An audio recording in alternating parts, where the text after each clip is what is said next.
it.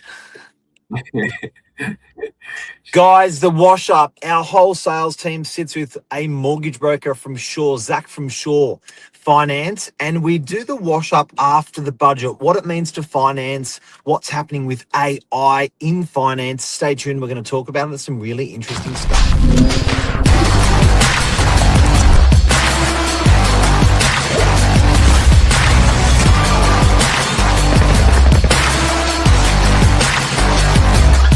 I'm the ringleader, so listen up. Josh Wapshot. Mark Novak, good morning. Good morning, Mr. Real Estate Agent. What How have are you got you? to tell? Yeah, really good. Really good. that's good. It's a beautiful day today.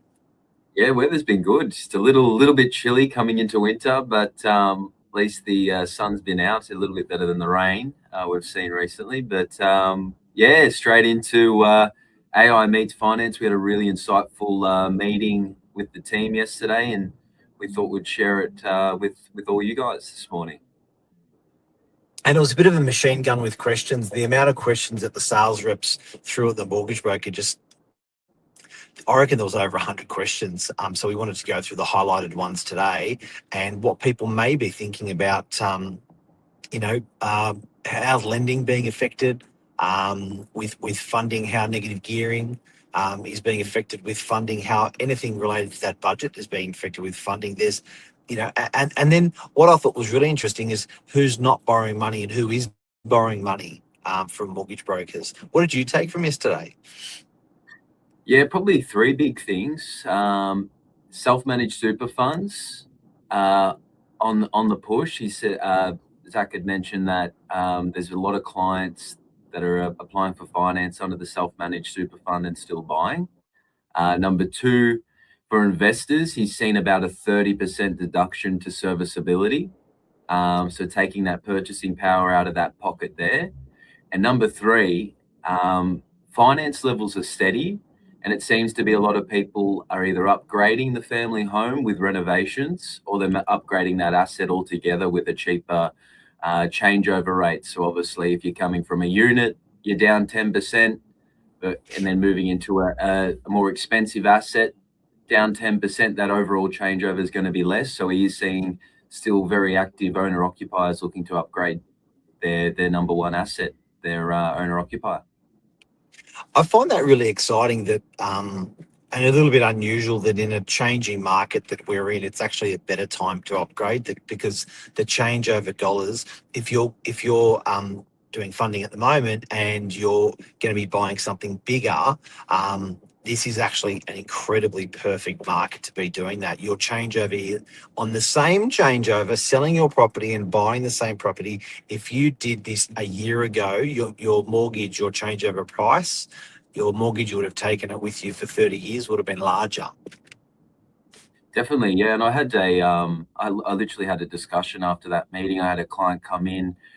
We'd leased a couple of his storage units up at French's Forest. He wanted to take me out for a bit of a coffee to celebrate them all being leased. So we had a coffee, and they've got a apartment down the road on Oaks Ave. Too small for him. He wants to move into a small house. So he's thinking, oh, I've been hearing things about the market. Maybe it's not a good time to put up my unit for sale. And I said, well, it all depends on your situation. What are you planning on doing? He goes, well, I really want to move to a small house. I want a little bit more room for me and my wife. Want that idea of a backyard. And I go, well, actually, it's the perfect opportunity to make that leap, because exactly what we discussed just then, your changeover for that transaction can't get any better than this environment here when you're upgrading that asset or buying something more expensive. And he's actually a professor through universities, does major talks, very intelligent. And he goes, you know what, Josh, you're right. I never thought of it like that. And all of a sudden he's, messaged me this afternoon, that afternoon yesterday saying, can you start looking for me? I think you're right. I think now's the time to upgrade. So, people definitely don't think bad times, it's not going to work out as good, but there's always some silver lining out there in the market. Yeah, and what I thought was talking with Zach, the mortgage broker from Shaw, yesterday was interesting what he was saying about investors. So investors' capacity to lend has reduced by 20 to 30%. So, and as a net result from that, there's going to be less in rental properties on the market because there's always rental properties that are being sold. But if the same cap rate of flow of purchase is not there, then there's a smaller pool. So I think what's consistent is everyone saying that there will be higher rents in the marketplace as a result because the investor is having troubles borrowing. Um, Exactly right. second hand property, I think that was Yeah, secondhand property exactly. and new. It's untouched. I think that was across the board, Mark. Like every member in the team, Zach, that was one thing we could definitely all agree on was that who came out worse off from all these changes, and it was unfortunately the renters in the market. It seemed to affect most, and it's actually quite insane as well. Bringing AI into it, like market with our glorious Claude had pretty much put together a, what would you call it, interactive website where you could change yields, repayments. You basically had a whole investment model built by Claude, and it took into consideration, the last 50 years worth of growth, average that growth out year by year, average the growth out on rental income and how that's increased over the last 100 years, average that out as a prediction moving forward. And I think Zach was even quite surprised by how handy that tool was created in your free Claude AI. It's insane, isn't it? Yeah, look, I think it puts up a really compelling argument. So we, being a mortgage broker, being a real estate agent, and selling loans or selling property, you're always trying to explain the features and benefits of people getting into property, but you find it quite hard to articulate that with a purchaser or a person that's even considering it. And with the help of Claude, like I showed Zach, and I'd built some pretty cool stuff, which only took me a few minutes, and presented like a case on the northern beaches and over what it had, because fortunately I had access to 40 years of sales on the northern beaches, care of CoreLogic, lovely people. So I plugged in all 40 years of sales on the northern beaches, and then plugged in um, what if you basically what that capital growth looked like, and then did an internal rate of return. So if I borrowed 10 or 20%, what that looked like per year over 10 years, given the old data. And it was pretty, like, I'd love to be able to, feel free to SMS me if you want to get a hold of that, because the way that articulated, I don't know if you can see, but the way that articulated um, your actual return on your money that you're getting as an investor or as an owner occupier, tax free, was just incredible. So I think as a broker, when you show people that, it's like, oh my god, that makes sense. Let's do it.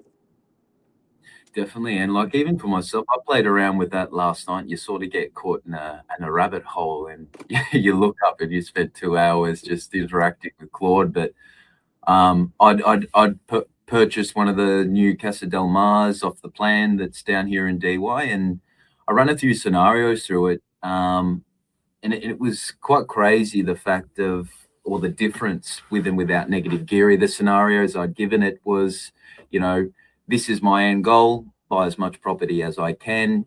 Would it be a better decision to live in the property, or would I be better off renting it out? And with those chat would be grandfathered under the existing negative gearing rules, and pretty much every 3 years at a minimum, I would be $50,000 better off cash in pocket by actually renting the property out. Um, and that's Wow. that's obviously, yeah, by the way of that, claiming back that loss every year. So Yep. when they say for the younger generation to get into the property market, and this is helping them. I found it, you know, quite quite the opposite, because it was much easier for me as a younger adult purchasing something that I don't necessarily live in the old rent vesting. You know, I was better off with money in my pocket. I was better off over long term in terms of building a portfolio. So I think we've seen a lot of stories come out post budget about how does this actually really help younger people buy property, but a lot of the experts are coming out and saying it doesn't, and what I keep looking at and seeing, it doesn't. Nah, it's interesting. But I do encourage people to use AI, but it's the information that you actually put in is it's as good as the information that you actually put into it. So using Claude or using ChatGPT, obviously there's nothing better than ringing up a mortgage broker or a real estate agent. But the segue of using that type of information, that AI is incredible. Because it can, like, look at you, you became a better investor overnight just by what you're plugging into AI. Yeah, it really is. I wasn't really take me 2-3 years ago, or probably, you know, longer, pre-Novak times. I probably wasn't the biggest tech guy, but I I couldn't think of a day in the last 2-3 years where I haven't used AI once in that day at all. So it's crazy even for me to feel that transition. It almost feels slow or inefficient now without using it, which is a bit crazy, isn't it? Oh man, I got to say, I'd be using it 50 times a day. Yeah, and The you miss stuff. out if you're not. The what? I'm saying you're missing out if you're not. You know, it really Yeah. is a tool in the old belt, so to speak. Yep. But yeah, it's great. Absolutely. Mr. Wapshott, Yeah. thank you very much. I hope this helped people today. Mortgage broking and AI hand in hand, and what the market's up to after the budget. Thanks, Mark. Thanks, guys. Have a great day. You too. See ya.